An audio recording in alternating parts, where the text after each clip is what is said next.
Hello, my name is Libby, and I blog at libertysnippet.com.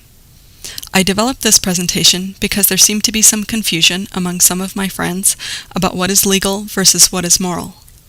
The purpose of this presentation is to offer a framework to aid open discussion and to help myself and others consider different actions and plans.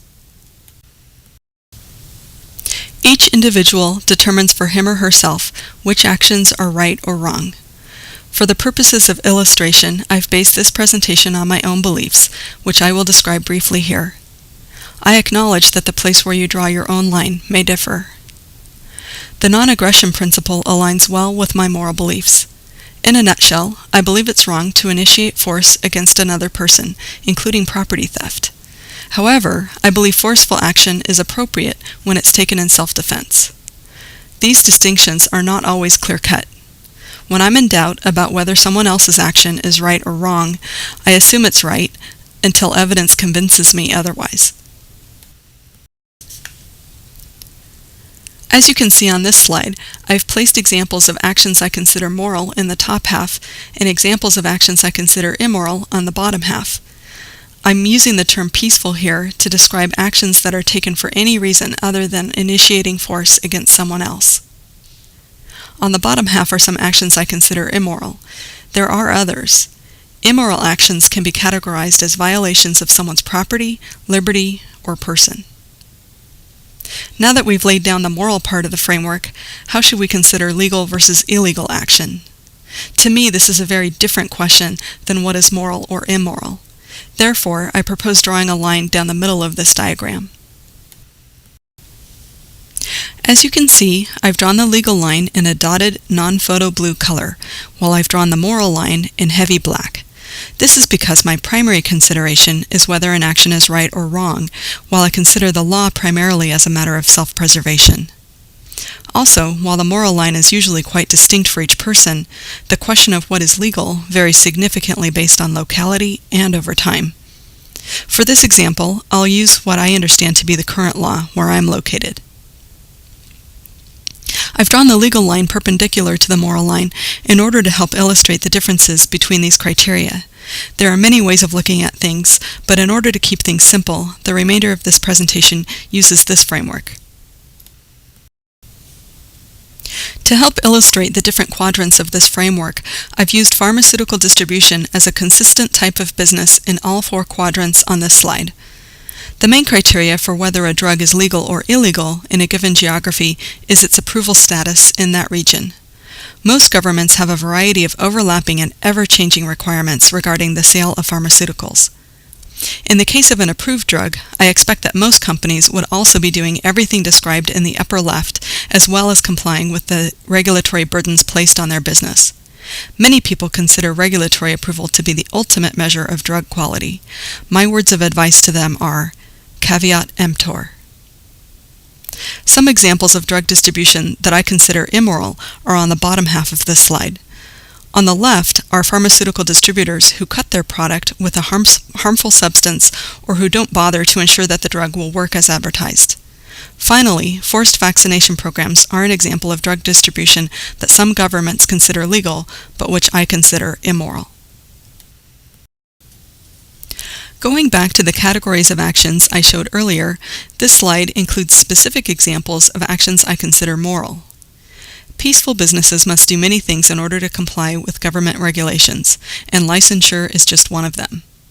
If someone takes an action in self-defense against another person, the legality of that action is typically determined either by the police or by a jury. However, if the self-defensive action is against a government employee, as in the case of a peaceful person resisting arrest, that is invariably considered illegal. Travel is an inherently peaceful activity, but virtually all governments consider it a privilege, requiring permission and documentation from them. There are so many laws governing so many aspects of our lives that it was difficult to identify examples for the voluntary interaction category.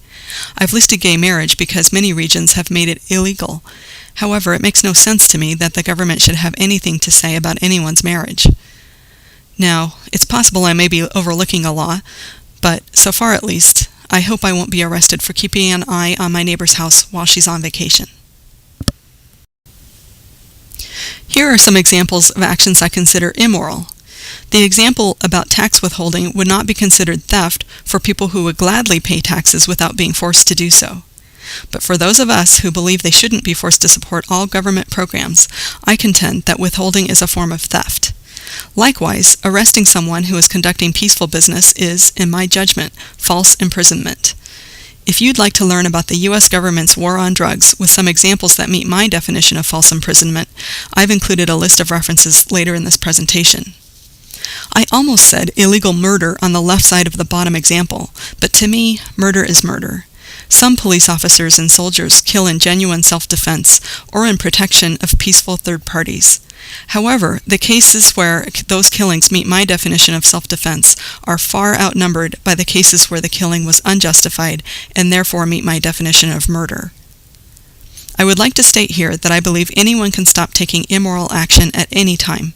If a person has done something I consider immoral, whether legally or illegally, there's a good chance I won't welcome that person into my home.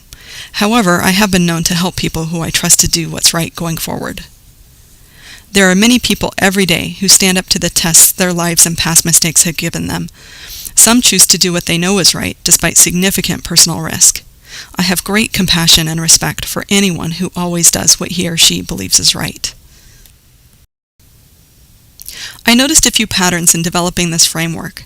Most of the actions I categorized in the upper left quadrant could be described as counter-economic, and so I've included the A3 logo here, which stands for agorism.